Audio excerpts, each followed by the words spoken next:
Hello friends, welcome to विधान classes. मैं आप सभी का हमारे यूट्यूब चैनल विधान क्लासेस पर स्वागत करता हूं और हम अपनी ज्योग्राफी की श्रृंखला में आगे बढ़ रहे हैं। इसके बाद आज हम पढ़ने वाले हैं अक्षांश और देशांतर रेखाएं। अक्षांश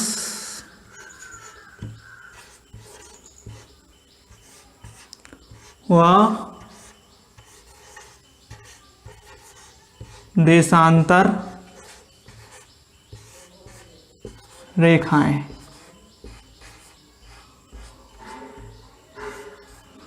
क्या होती हैं अक्षांश रेखाएं, क्या होती हैं देशांतर रेखाएं, हमारी पृथ्वी पर इसका महत्व क्या है, इसके बारे में हम आज इस लेक्चर में जानने की कोशिश करेंगे। तो देखिए, और इन अक्षांश और देशांतर रेखाओं का महत्व क्या है। तो देखिए, हम कह सकते हैं कि हमारी पृथ्वी वैसे तो गोल है, लेकिन वह कहीं ध्रुवों पर चपटी है, जिसके कारण से जैसे हम मान सकते हैं कि ये आपकी पृथ्वी है। सॉरी, ये थोड़ी गोल कम हो गई है। ये जैसे आपकी पृथ्वी है और ये कहीं पर आप खड़े हुए हैं पृथ्वी के किसी बिंदु पर। तो अब यदि आपको कहीं ऊपर जाना है या कहीं नीचे जाना है, या कहीं ऊपर जाना है या कहीं नीचे जाना है, या कहीं दाएं पे जाना है या बाएं जाना है, तो आपको पता कैसे चलेगा कि हमें पृथ्वी पर कहाँ जाना है। तो हम एक निश्चित तौर पर कह सकते हैं कि अक्षांश एवं देशांतर रेखाओं का प्रयोग पृथ्वी पर किसी स्थान की स्थिति को जानने के लिए किया जाता है जी। तो अब हम पढ़ने वाले हैं अक्षांश रेखाएं। देखिए, अक्षांश रेखाएं की जो परिभाषा है उसे मैं क्लियर कर रहा हूं कि पृथ्वी पर जो हम कह सकते हैं कि क्षैतिज रेखाएं खींची जाती हैं, क्षैतिज रेखाएं पृथ्वी पर जो खींची जाती है, उन्हीं रेखाओं को हम अक्षांश रेखाएं कहते हैं। इन रेखाओं का एक नाम और है जिसे समांतर रेखाएं भी कहते हैं। समांतर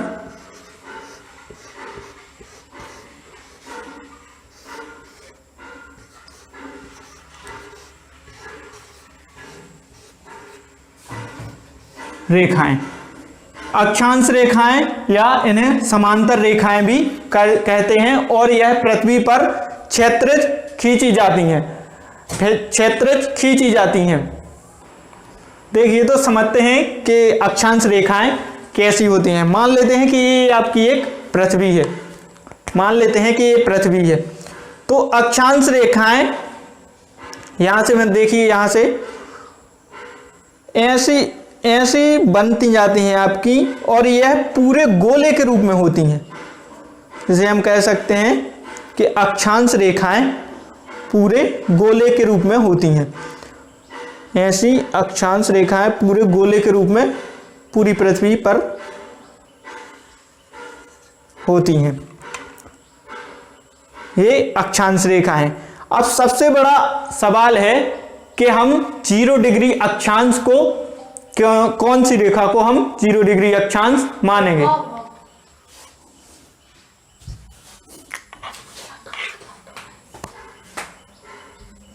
तो अब हम देखते हैं कि 0 डिग्री अक्षांश को हम कौन सी रेखा मानेंगे। तो देखिए, जैसे पृथ्वी को अगर हम कल्पना करते हैं कि अगर पृथ्वी को इस प्रकार तोड़ा जाए ऐसी, तो जो बीच की ये वाला गैप आ रहा है, यानी पृथ्वी जहां से बीच से कट जा रही है, उसी को ही हम 0 डिग्री अक्षांश मानेंगे। जैसे इस बीच वाली रेखा को हम अक्षांश रेखा मानेंगे। तो अब बोर्ड पर समझ लेते हैं कि ये आपकी पृथ्वी है,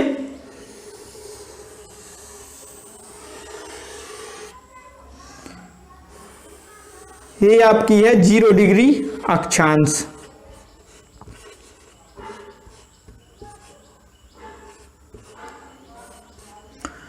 इसके बाद अक्षांश ऐसी रेखाएं हैं जो क्षैतिज ऐसी खींची जाती हैं, और ये कंप्लीट लाइन है, मतलब घेर के चारों ओर आती हैं, और यदि हम जैसे माने कि जैसे ये 1 डिग्री की अक्षांश हो गई, यदि आप जैसे माने हैं तो यहाँ के एक कोण मेंशन कर लीजिए आप यहाँ पे कि यहाँ पर मिलकर कोण बनाएगी ये।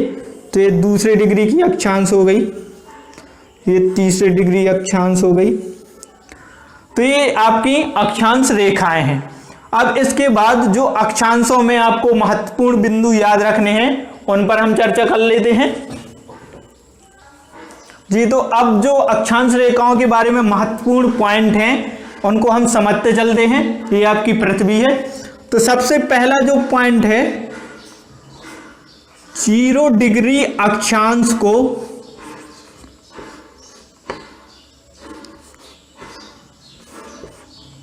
भूमध्य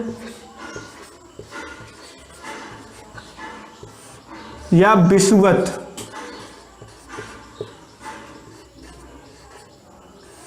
विषुवत रेखा कहा जाता है। हम कह सकते हैं कि ये 0 डिग्री अक्षांश है, इसको भूमध्य रेखा या विषुवत रेखा, भूमध्य रेखा या विषुवत रेखा।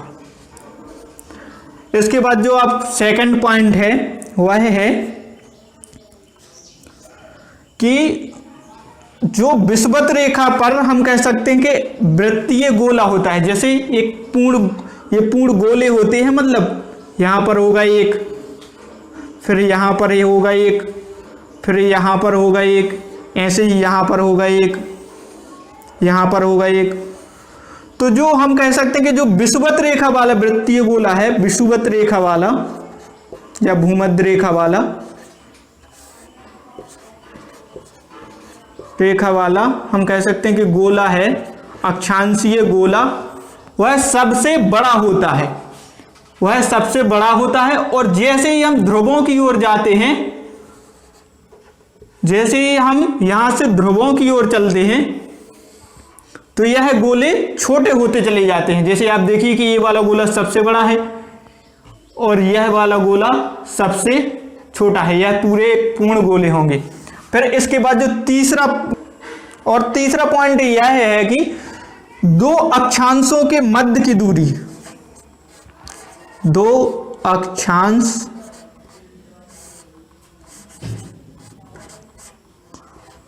के मध्य की जो दूरी होती है, दूरी 111.13 किलोमीटर होती है।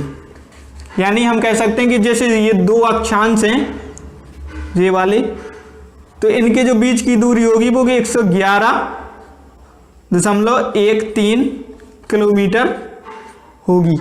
और जैसे ही हम ध्रुवों, अब चूंकि आगे हम देखते हैं कि हम थोड़ी, और इनके जो ये रेखाएं हैं वो समांतर रेखाएं हैं। तो वैसे तो इनकी दूरी, बीच की दूरी समांतर ही रहती है, लेकिन चूंकि हम एमपीपीएससी की तैयारी कर रहे हैं तो थोड़ी और कंसेप्ट में जाते हैं। तो चूंकि हमारी जो पृथ्वी है वो ध्रुवों पर जाकर थोड़ी चपटी हो गई है, तो इनके मध्य की जो दूरी है, इनके जो मध्य की दूरी है वह ध्रुवों पर जाकर थोड़ी सी बढ़ जाती है, और हम कह सकते हैं कि 1.70 किलोमीटर हो जाती है। इसके बाद जो आपको 5वीं बात याद रखनी है कि देखिए ये है आपका उत्तरी ध्रुव,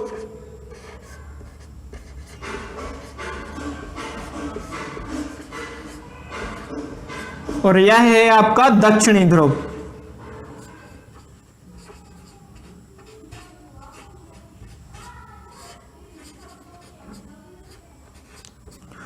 तो यहां पर देखिए ये 0 डिग्री से, देखिए यहां पर 181 टोटल 181 यहां पर अक्षांश हैं। इन शब्दों पर गौर कीजिएगा। 181 अक्षांश है, जिसमें हम कह सकते हैं कि 2 बिंदु हैं, एक आपका ये उत्तरी ध्रुव वाला हो गया और एक आपका ये दक्षिणी ध्रुव वाला हो गया। और 179 टोटल अक्षांश रेखाएं हैं।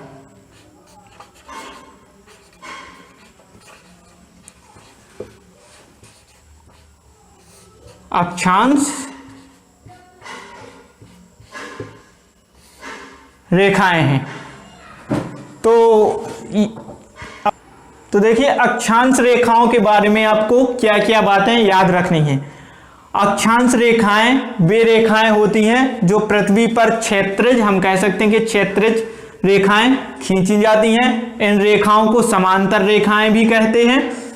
0 डिग्री अक्षांश को भूमध्य या विषुवत रेखा कहा जाता है। ये 0 डिग्री जो अक्षांश है इसे भूमध्य रेखा या विषुवत रेखा कहा जाता है।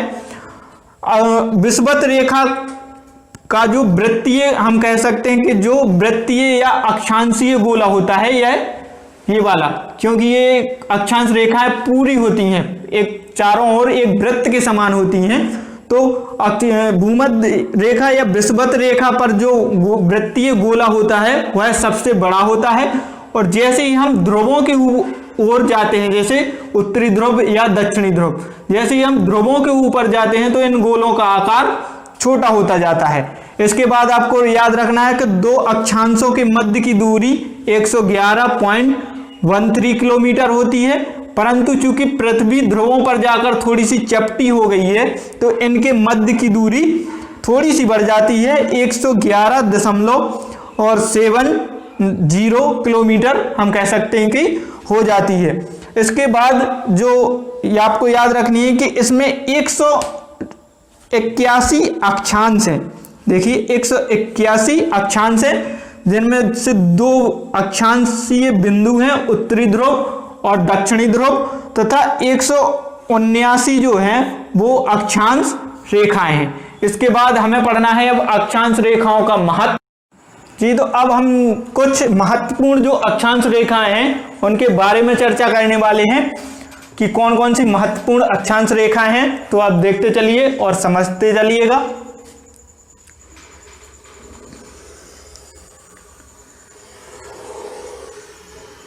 ये आपकी पृथ्वी है, यह है 0 डिग्री अक्षांश,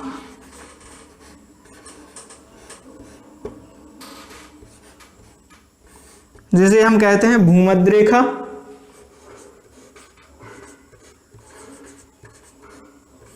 या विषुवत रेखा।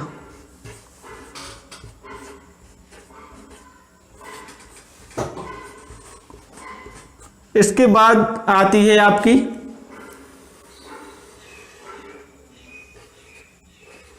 साढ़े 23 डिग्री नॉर्थ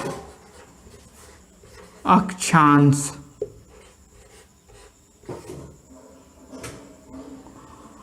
और यहां पर आती है 23.5 डिग्री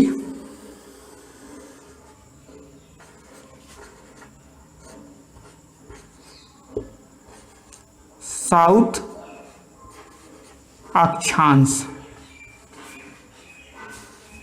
अब यहां इसे कहते हैं हम कर्क रेखा।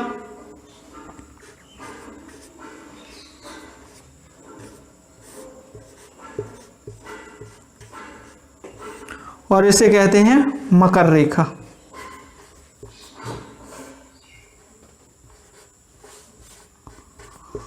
अब यहां पर एक बड़ा सवाल यहां पर ये है कि 23.5 डिग्री को ही कर्क रेखा और 23.5 डिग्री नॉर्थ अक्षांश को ही मकर रेखा क्यों कहा गया। तो देखिए, जो सूर्य है, जब पृथ्वी घूमती है तो सूर्य जब यहां पर रहता है, यहां पर मैं साइड आ जाता हूं, जब सूर्य यहां पर रहता है, मान लेते हैं कि यहां पर सूर्य है आपका, तो जब यहां पर सूर्य होता है तो सूर्य की कभी रेखाएं 23.5 डिग्री अक्षांश तक ही लंबवत पड़ती हैं। मतलब हम कह सकते हैं कि 23.5 डिग्री अक्षांश तक ही सूर्य की रेखाएं सीधी पड़ती हैं, उसके बाद कभी भी सूर्य की रेखाएं सीधी नहीं पड़ती हैं। इसी प्रकार सूर्य की जो साउथ हम कह सकते हैं या दक्षिणी ध्रुव में, तो सूर्य की रेखाएं 23.5 डिग्री साउथ अक्षांश तक ही सीधी पड़ती हैं। इस कारण से ही इन दोनों रेखाओं को कर्क रेखा और मकर रेखा नाम दिया गया। इसके बाद जो नेक्स्ट आपकी महत्वपूर्ण अक्षांश है वह है 66.5 डिग्री नॉर्थ अक्षांश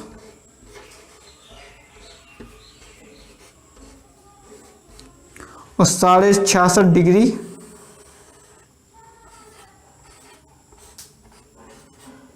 साउथ अक्षांश।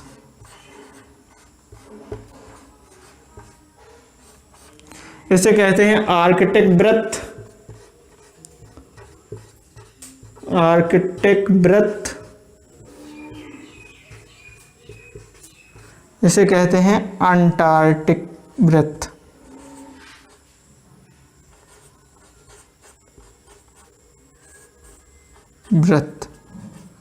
अब कुछ लोगों को ये भी कंफ्यूजन रहता है कि आर्कटिक कहाँ है और अंटार्कटिक कहाँ है।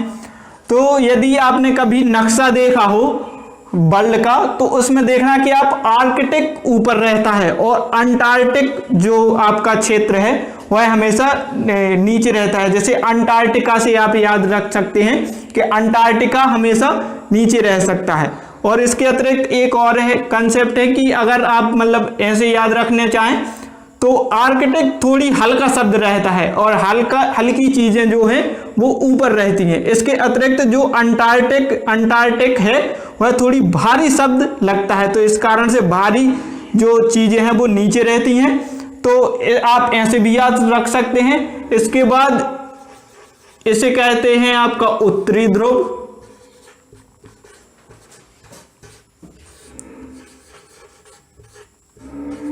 और इसे कहते हैं दक्षिणी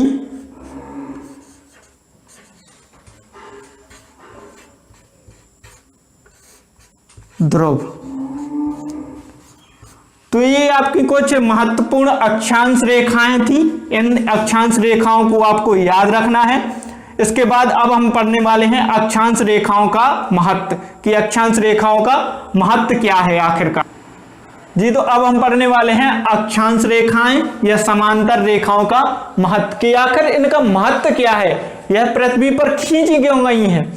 तो हम देखिए अक्षांश रेखाओं का महत्व जो है कि अक्षांश रेखाओं का उपयोग धरती पर ऊष्मा निर्धारण के लिए किया जाता है, कि मतलब कहाँ सबसे ज्यादा ताप है, कहाँ सबसे कम ताप है, कहाँ समजलवायु पाई जाती है। तो हम कह सकते हैं कि अक्षांश रेखाएं का उपयोग पृथ्वी पर ताप निर्धारण या हम कह सकते हैं कि ऊष्मा निर्धारण के लिए किया जाता है।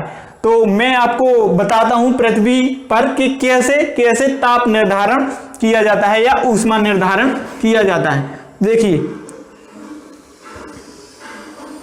ये आपकी पृथ्वी है,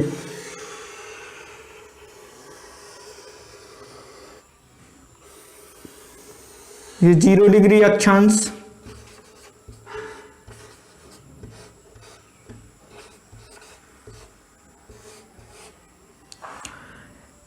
ये 0 डिग्री अक्षांश जैसे भूमध्य रेखा या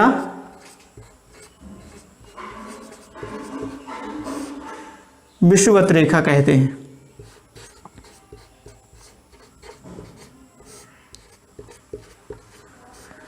इसके भूमध्य रेखा से 30 डिग्री नॉर्थ, 30 डिग्री नॉर्थ अक्षांश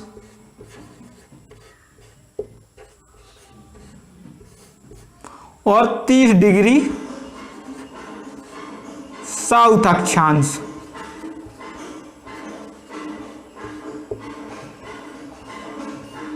यानी ये वाला जो क्षेत्र है,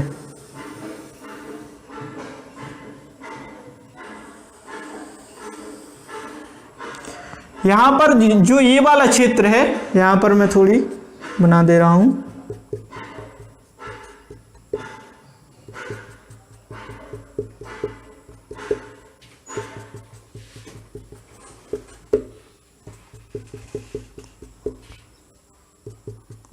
यहां पर जो ये वाला क्षेत्र है, यहां पर जो सूर्य की किरणें हैं वो साल भर बिल्कुल हम कह सकते हैं कि लंबवत या बिल्कुल सीधी चमकती हैं, जिसके कारण इस क्षेत्र का तापमान बहुत ज्यादा रहता है। इस कारण से इस क्षेत्र को नाम दिया जाता है उष्ण क्षेत्र।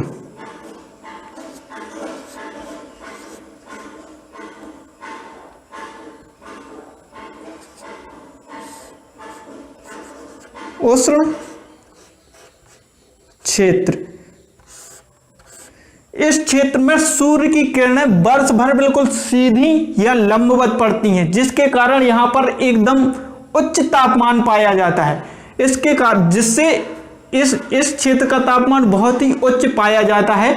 और इस बेल्ट में हम कह सकते हैं कि जो भी देश आते हैं उनमें अत्यधिक गर्मी के कारण इतनी अधिक गर्मी होती है कि जैसे वहां के लोगों का आप कह सकते हैं कि जैसे गर्मी अधिक पड़ती है तो हमारा काम करने में मन नहीं लगता है, तो वैसे ही यहाँ के देशों का काम करने में ज्यादा मन नहीं लग पाता है। इस कारण से इस क्षेत्र में हम कह सकते हैं कि गरीब देश ज्यादातर मिलते हैं। इस क्षेत्र में रहने वाले लोग गरीब रहते हैं, या इस क्षेत्र के जो देश हैं वो गरीब पाए जाते हैं। इसके बाद जो नेक्स्ट आपका क्षेत्र है वो होता है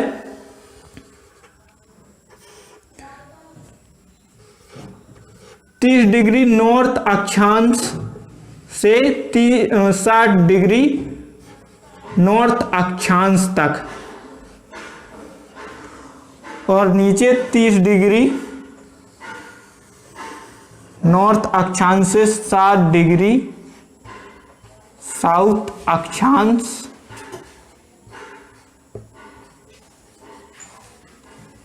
तक।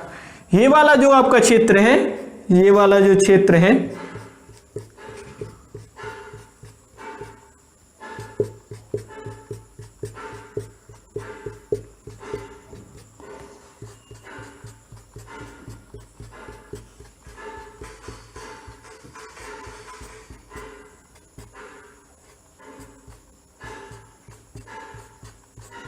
ये वाला जो आपको क्षेत्र है यह धरती का सबसे अच्छा क्षेत्र है। यहाँ पर जलवायु हम कह सकते हैं कि बहुत ही सम पाई जाती है, ना अत्यधिक ठंडी होती है और ना ही अत्यधिक गर्मी होती है।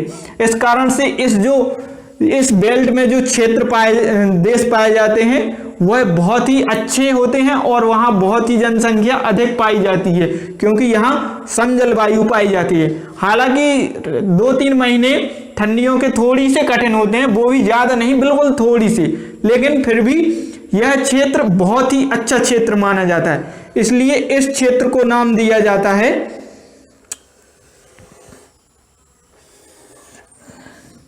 शीतोष्ण क्षेत्र।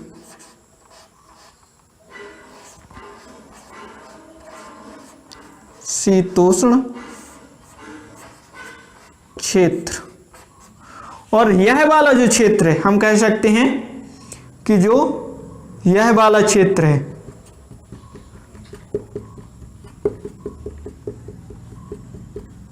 ये वाला और ये वाला, यहां पर पृथ्वी चाहे कितनी ही घूमे, मतलब हम कह सकते हैं कि पृथ्वी चाहे कितनी ही घूमे, यहां पर सूर्य की किरणें हमेशा तिरछी ही पड़ती हैं, मतलब सूर्य की किरणें तिरछी आती है, ऐसी और ऐसी। इस कारण से यहाँ का सूर्य का तापमान बहुत ही कम रहता है और इस क्षेत्र को हम कहते हैं शीत क्षेत्र। शीत क्षेत्र। और ये वाला भी होता है शीत क्षेत्र। तो इस प्रकार हम कह सकते हैं कि अक्षांशों का प्रयोग पृथ्वी पर ताप निर्धारण या हम कह सकते हैं कि ऊष्मा निर्धारण के लिए किया जाता है। इसके बाद हम नेक्स्ट पढ़ने वाले हैं देशांतर रेखाएं।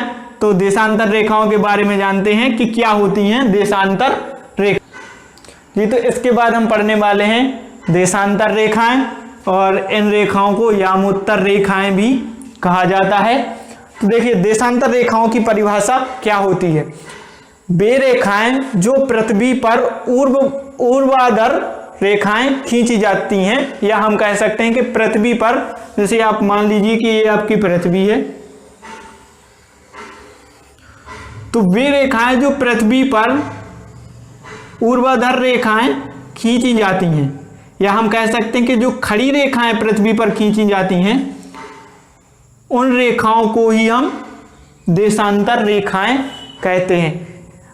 इन रेखाओं की कुल संख्या 360 होती है और यह पृथ्वी पर इन रेखाओं की कुल संख्या 360 होती है तथा दो देशांतरों के मध्य की दूरी विषुवत रेखा पर, जो आपकी विषुवत रेखा होती है यहाँ पर, या हम कह सकते हैं कि यहाँ पर दो देशांतरों के मध्य की दूरी विषुवत रेखा पर सबसे अधिक होती है और ध्रुवों के, जैसे यहाँ आपके ध्रुव हैं तो ध्रुवों पर इनकी दूरी सबसे कम होती है, ध्रुवों पर इनकी दूरी सबसे कम होती है। तो विषुवत रेखा को आगे समझते हैं और इनके जो मेन फैक्ट हैं उनको हम देख लेते हैं कि क्या मेन फैक्ट होते हैं। जी, तो अब हम पढ़ने वाले हैं देशांतर रेखाएं, या जिन्हें हम कह सकते हैं यामोत्तर रेखाएं। तो सबसे पहले जो इनके बारे में फैक्ट है कि उन रेखाओं को देशांतर रेखाएं कहते हैं जो पृथ्वी पर ऊर्ध्वाधर अथवा खड़ी रेखाएं खींची जाती हैं। जैसे पृथ्वी पर ये जो रेखाएं हैं ये खड़ी रेखाएं को ही देशांतर रेखाएं कहा जाता है और यह रेखाएं पूरी पूर्ण होती हैं, मतलब यह पूरी गोले के समान होती हैं। इसमें ये नहीं है कि ये आगे भर दिखाई देती है, मतलब यह पूरे गोले के समान होती हैं, पृथ्वी के चारों ओर होती हैं। इनकी कुल संख्या जो है वह 360 होती है। इनकी कुल संख्या 360 होती है। जो देशांतर वृत्त होते हैं, जैसे अक्षांश वृत्त होते थे वैसे ही ये भी रेखाएं पूर्ण होती हैं, चारों ओर पृथ्वी की होती हैं। इस कारण से देशांतर जो वृत्त होते हैं, देशांतर वृत्त वो आकार में समान होते हैं, मतलब ये वाला भी वृत्त समान होगा तो ये वाला भी वृत्त समान होगा, तो आकार में समान होते हैं। इसके बाद जो आपको नेक्स्ट बात याद रखनी है कि दो देशांतरों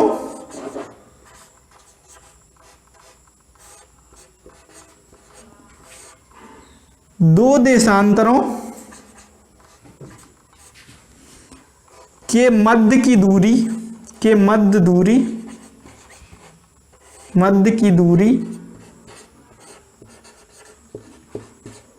111.32 किलोमीटर होती है। मतलब ये वाली जो दूरी है दो देशांतरों के बीच की दूरी यह 111.32 किलोमीटर होती है। और हम कह सकते हैं कि विषुवत रेखा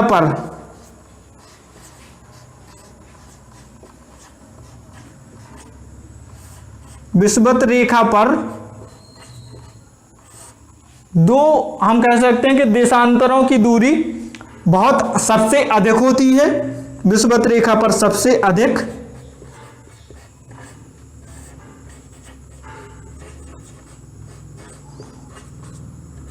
और यह ध्रुवों पर सबसे कम होती है।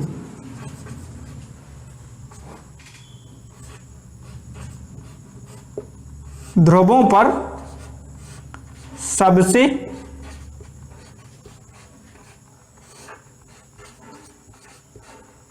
कम होती है। तो देशांतर रेखाएं या यामोत्तर रेखाएं के बारे में आपको इतनी बातें याद रखनी है कि इनकी कुल संख्या 360 होती है।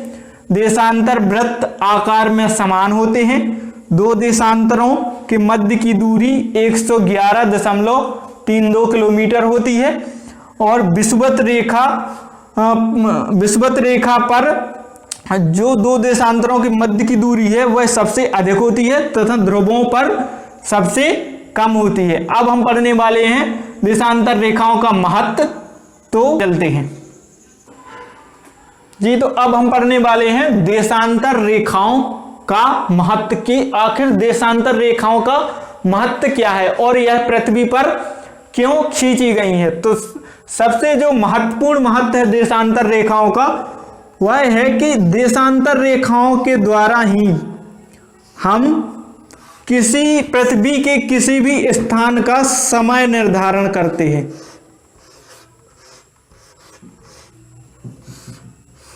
समय निर्धारण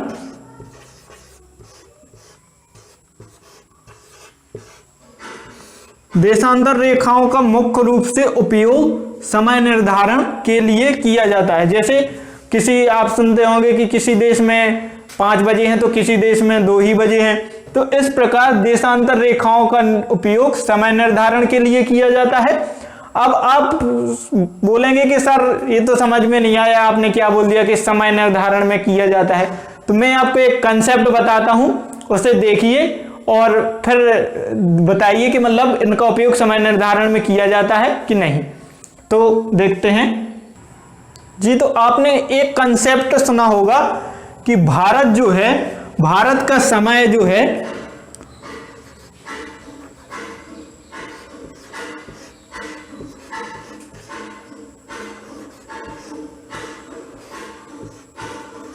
भारत का जो समय है वो इंग्लैंड के समय से 5.5 घंटे आगे है।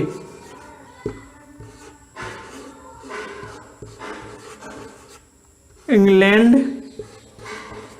के समय से 5.5 घंटे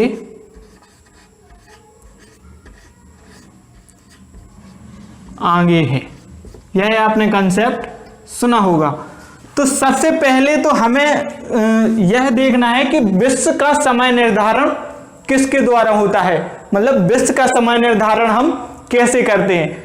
तो अक्षांश के संबंध में तो हमने देख लिया था कि 0 डिग्री अक्षांश, जैसे 0 डिग्री अक्षांश थी वैसे ही 0 डिग्री देशांतर को GMT, 0 डिग्री जो आपकी देशांतर है, 0 डिग्री देशांतर को विश्व समय रेखा या विश्व समय, हम कह सकते हैं विश्व समय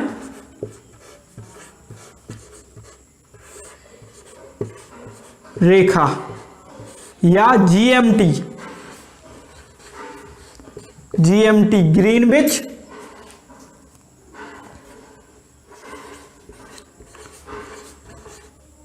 ग्रीनविच मीन टाइम कहा जाता है। 0 डिग्री देशांतर को विश्व समय रेखा GMT या ग्रीनविच मीन टाइम कहा जाता है। तो अब एक सबसे बड़ा सवाल था कि हम 0 डिग्री देशांतर किसे मानेंगे, क्योंकि पृथ्वी तो पूरी गोल है। और जैसे अक्षांश के बारे में केस हुआ था कि अक्षांश में तो हमने मान लिया था कि जैसे किसी हम नींबू को बीच से काटें तो जो बीच वाली जो रेखा होगी वही अक्षांश रेखा होगी, 0 डिग्री अक्षांश होगी। लेकिन देशांतर के विषय में ऐसा कैसे करेंगे कि 0 डिग्री देशांतर कौन सी रेखा है।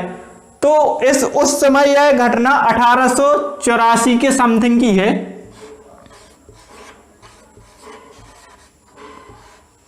1884 के समय की घटना है और उस समय ऑब्वियसली विश्व पर इंग्लैंड जैसे देश का हम कह सकते हैं कि प्रभुत्व था। विश्व पर, विश्व के बहुत से देशों पर इंग्लैंड जैसे देश का प्रभुत्व था। तो सभी देशों ने इंग्लैंड से निकलने वाली जो देशांतर रेखा है उसे ही हमने 0 डिग्री देशांतर अथवा GMT ग्रीनविच मीन टाइम मान लिया है। अब यह कोई निश्चित नहीं है कि यही है, लेकिन हमने मान लिया है कि यह 0 डिग्री देशांतर है। अब हम समझते हैं कि भारत का समय इंग्लैंड के समय से 5.5 घंटे आगे कैसे है। तो चलिए आगे समझते हैं। तो अब हम समझते हैं कि भारत का समय इंग्लैंड के समय से 5.5 घंटे आगे कैसे है। तो भारत की जो हम कह सकते हैं कि भारत की जो तिथि रेखा है, भारत ने जो अपनी मानक तिथि रेखा मानी है वह है 82.5 डिग्री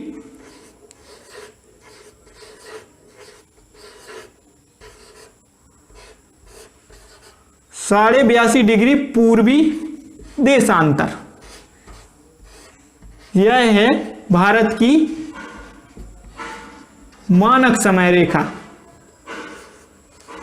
82.5 डिग्री पूर्वी देशांतर, जो आपके इलाहाबाद के पास से ही निकलती है उसे ही कहते हैं 82.5 डिग्री पूर्वी देशांतर।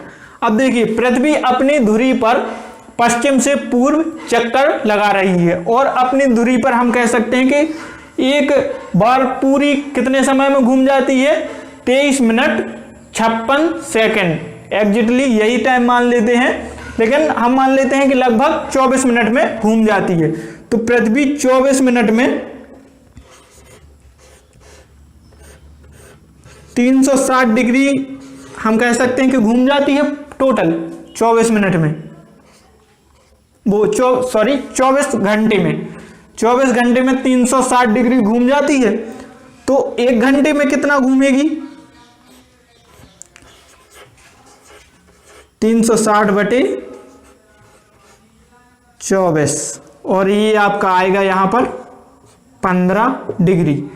अब पृथ्वी 1 घंटे में 15 डिग्री घूम जाती है। अब यदि पृथ्वी 1 घंटे में 15 डिग्री घूम जाती है तो 60 मिनट में भी 15 डिग्री घूम जाती है। अब यदि पृथ्वी 60 मिनट में 15 डिग्री घूम जाती है तो 1 डिग्री घूमने के लिए पृथ्वी को कितना टाइम लगेगा, 60 बटे 15 बराबर 4 मिनट। यानी पृथ्वी को 1 डिग्री घूमने के लिए 4 मिनट का समय लगेगा। ठीक है।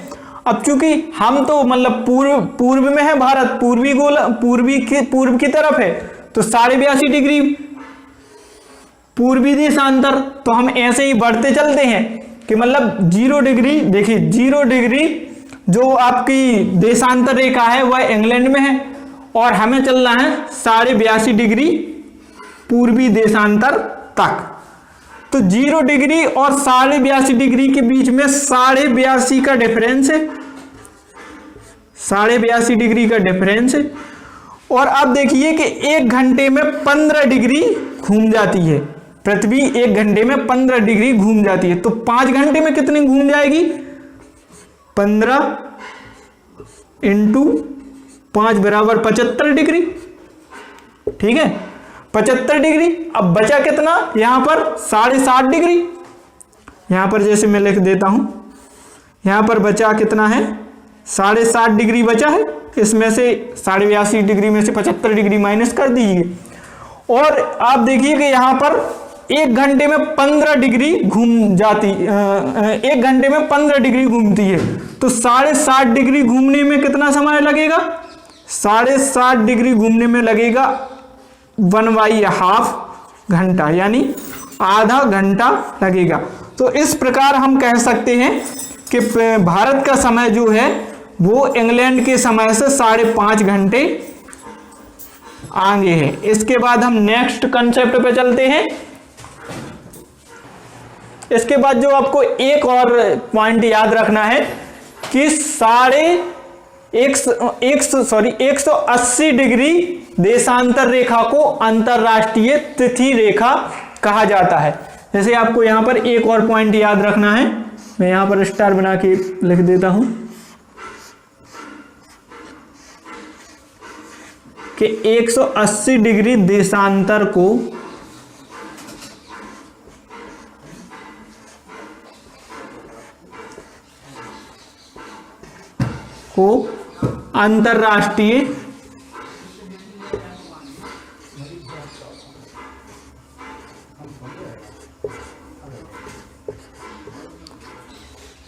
अंतरराष्ट्रीय तिथि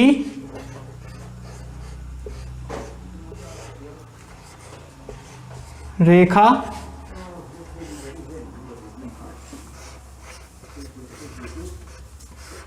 कहा जाता है। तो ये पॉइंट और आपको याद में रखना है कि 180 डिग्री देशांतर को अंतरराष्ट्रीय तिथि रेखा कहा जाता है। तो आज के लेक्चर में हमने अक्षांश रेखाएं एवं देशांतर रेखाओं के बारे में चर्चा की है। क्या होती हैं अक्षांश रेखाएं, क्या होती हैं देशांतर रेखाएं तथा इनका पृथ्वी पर क्या महत्व है, इसके बारे में चर्चा की है। और यदि आपको हमारी वीडियो अच्छी लगती है तो प्लीज़ उसे लाइक कीजिए, कमेंट कीजिए, शेयर कीजिए और हमारे YouTube चैनल विधान क्लासेस को सब्सक्राइब कीजिए। साथ ही साथ बेल आइकन को जरूर दबा दीजिए जिससे आपको आने वाली वीडियो की नोटिफिकेशन मिलती रहे। और आप इसी श्रृंखला में हमारे साथ पढ़ते चलिए। तब तक के लिए थैंक यू, गुड डे।